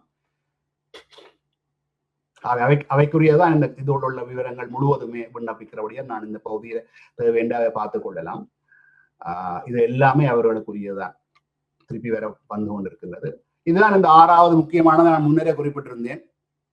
இதுதான் அந்த கடைசியாக ஓத் எடுக்கிற, அதாவது சத்திய பிரமாணம் செய்கிற பக்கம். இதுல கீழே உள்ள அவ்வளவத்தையும் வாசிச்சதன் பின்னர் இதுல நீங்கள் கையொப்பமிட போறீங்க. கையொப்பமிடுறது 2 பேருக்கு முன்னால் இடலாம். ஒன்றில் ஒரு சமாதான நீதிவான் ஜேபிக்கு முன்னால் இடலாம்.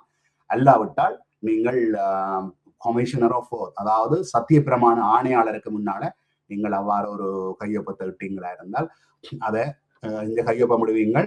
அதை உறுதிப்படுத்தினவர் யார் என்பது அவர் இதுல கையொப்பம் திகதி எல்லாம் போட்டு நிரப்பிக் கொள்ளுவார். இந்த கீழே உள்ள அத்தனையும் வந்து அவங்க கம்ப்யூட்டரைஸ் பண்றதுக்காக இந்த கேள்விகளை கேட்கிறாங்க.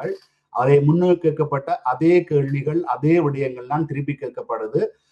இதை வச்சு கொண்டுதான் உங்களோட விடயங்கள் எல்லாம் கம்ப்யூட்டர்ல பதிகிறதுக்காக இதை கேட்கணும் என்றபடியா நான் திருப்பி சொன்னவையிட்ட சொல்ல தேவையில்லை. என்ன கேட்கப்பட்ட கேள்விகளும் எல்லாம் நேரடியான கேள்விகள்.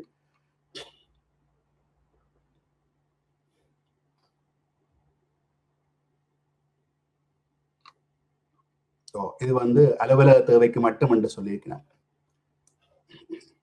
அலுவலக பயன்பாட்டுக்கு மட்டும் என்று சொல்லப்பட்டிருக்குது என்றபடியா இதை நீங்கள் நிரப்ப தேவையில் நினைக்கிறேன். மேலிருந்து திருப்பி இருக்கா பார்க்கறது ஆங்கில பேரெழுத்துக்களில் வழங்கப்பட வேண்டும். அலுவலக பயன்பாட்டுக்கு மாத்திரம் என்று அந்த கருத்து என்னன்றது அவைன்ற அலுவலகத்துல இந்த தகவல்கள் உள்ளக தகவலை வச்சுக்கிறதுக்கு நாங்கள் நிரப்பப்பட வேண்டும் என்ற அதனுடைய கருத்து வந்து பெயர், பாலின, பிள்ளைகளை பற்றின விவரங்கள் இருக்கு. நம்மளோட பிள்ளைகள் யாரோ அப்ளை பண்றீங்களோ இல்லையோ பிள்ளைகளின் விவரத்தை கொடுக்க சொல்லி கேட்கலாம். உங்களோட பிள்ளைகள் இருந்தா அப்ளை பண்ணா தனியான அப்ளிகேஷன் ஃபார்ம் உண்டா ஃபில் பண்ணுவீங்க. தந்தையின் பெயர், பிள்ளைகள், போலீஸ் பிரிவு, இலங்கையில் உள்ள முகவரியும் இலங்கையில் உள்ள போலீஸ் பிரிவு, தாயின் பெயர், இலங்கையில் உள்ள முகவரி, போலீஸ் பிரிவு, தந்தையின் கணவன் மனைவி, தந்தையின் பெயர், இலங்கையில் உள்ள முகவரி, போலீஸ் பிரிவு. இதெல்லாம் திருப்பி நான் என்னது முதலே சொல்லியிருந்தாங்களான, அதாவது வந்து ஒன்று கம்ப்யூட்டரைஸ் பண்றதுக்கு அல்லது இந்த புலனாய்வு பதிவுக்கு சென்று தகவல் எடுக்கிறதுக்காகவே இந்த தேர்தலில கேட்டு கொண்டிருக்கணும். போலீஸ் பிரிவு ஏன் கேட்கணும் வேண்டாம், அந்த போலீஸ் பிரிவுக்கு போய் அந்த தகவல் திரட்டுறதுக்கு போலீஸ் ஸ்டேஷனுக்கும் போவார்கள், அதே போல உங்கள் வீடுகளுக்கும் செல்வார்கள் என்பதற்காக இவை கேட்கப்படும். அநேகமான எல்லாம் முக்கியமானதெல்லாம் கவனப்பட்டிருக்கு. இது முக்கியமான ஒரு கேள்வியில் இருக்கு பாருங்க. நீங்கள் இலங்கையில் ஏதேனும் கலாச்சார, சமூக, சமய அல்லது அரசியல் அமைப்பில் உறுப்பினர்களாக இருந்திருக்கிறீர்களா? இந்த அரசியல் அமைப்புன்றது ஒரு கடினமான கேள்வி உண்டு. அது கவனமாக இருக்க வேண்டும். நீங்கள் அப்படி ஒன்றும் இருக்கவில்லை என்றா இல்லை என்று கூறலாம். ஏதாவது பதிவு செய்யப்பட்ட சமூக, சமய அல்லது அரசியல் அமைப்பு என்று சொல்வது அரசியல் கட்சி அங்கத்தவர்களை தான் கேட்கணும் என்று நினைக்கிறேன். அதை நீங்கள் தெளிவுபடுத்திக் கொள்ளுங்க. அப்ப நீங்கள் இந்த எந்த நாட்டிலாவது நீதிமன்றத்தில் குற்றவாளியாக காணப்பட்டு தண்டிக்கப்பட்டுள்ளார்களா அப்படியான இந்த விவரங்களை வழங்கவும். இதுல சொல்லப்படுவது குற்றவாளியாக தண்டிக்கப்பட்ட விவரங்கள் நீங்கள் இலங்கையிலேயோ அல்லது வெளிநாட்டிலேயோ பொருந்தும். மேலே வழங்கப்பட்ட அத்தனை தகவல்களும் உண்மையானது என்பதை உறுதிப்படுத்துகிறேன் என்று கையொப்பம். அவ்வளவுதான் இந்த விண்ணப்பத்துக்குரியவை. விண்ணப்பத்தில் உள்ள கேள்விகள் அநேகமாக எல்லாம் நேரடியான கேள்விகள் தான். நான் அந்த ஏற்கனவே அந்த விவரங்கள்ல தெளிவாக சொல்லி போட்டான். அந்த 22 வயதுக்கு மேற்பட்ட பிள்ளைகளை பற்றி சொல்லியிருக்கிறேன். மற்றது அவைக்கு என்ன மாதிரி தச்சில பிள்ளைகள் அந்த சிட்டிசனில் வந்ததுக்கு பிறகு பிறந்திருந்தா அவைக்கு என்ன செய்யலாம் என்று சொல்லிட்டேன். மற்றது பாஸ்போர்ட்டை கொண்டு போய்கள்ல கடிதம் வாங்குறதை பற்றி சொல்லி போட்டேன். மற்றது பெயர் மாற்றம் இருந்தாலும் உங்களுக்கு அந்த பெயர் மாற்றத்துக்கான கொண்டு வர விவரங்களை சொல்லிட்டேன். அநேகமான விவரங்கள் இங்கே சொல்லப்பட்டாச்சு நினைக்கிறேன். இதை தவிர வேறு ஏதாவது கொஞ்சம் நேரம் அதிகரித்திருந்தாலும் கூறக்கூடியவற்றை கூறி முடித்தாயிட்டது. கிட்டத்தட்ட ஒரு இரட்டை குடியுரிமை எடுப்பதற்கு தேவையான அநேகமான தகவல்கள் இதிலே உள்ளடக்கப்பட்டிருக்கிறது. வேற ஏதாவது கேள்விகள் இருக்கின்றனவா அரசு ஏதாவது கேட்பது? அநேகமாக நாங்கள் இயலுமான வரை எல்லாவற்றையும் விவரமாக தெரிவித்திருக்கிறோம் என்றுதான் நினைக்கிறேன். ஆனால் நேயர்கள் இதில் இருக்கின்ற தங்களுக்குரிய சந்தேகங்கள் அல்லது மேலதிக கேள்விகள் இருந்தால் நீங்கள் இதில் எங்கள் இந்த கேள்விகளை நீங்கள் கொமெண்டில் எழுதலாம். நாங்கள் அதற்கு இன்னொரு நாள் நாங்கள் பதிலை அளிப்போம். இது உத்தியோகபூர்வமானது அல்ல என்றதை கவனித்துக் கொள்ளுங்கள். இதே நீங்கள் திரையில் பார்த்த இந்த நிகழ்வின் கீழே இணைப்பாக தரப்படும். நீங்கள் நினைக்கின்ற பொழுது உங்களுக்கு இதனை பார்க்கக்கூடியதாக இருக்கும் என்பதையும் உங்களுக்கு ஞாபகப்படுத்திக் கொள்கிறோம். நன்றி, வணக்கம். நன்றி, வணக்கம்.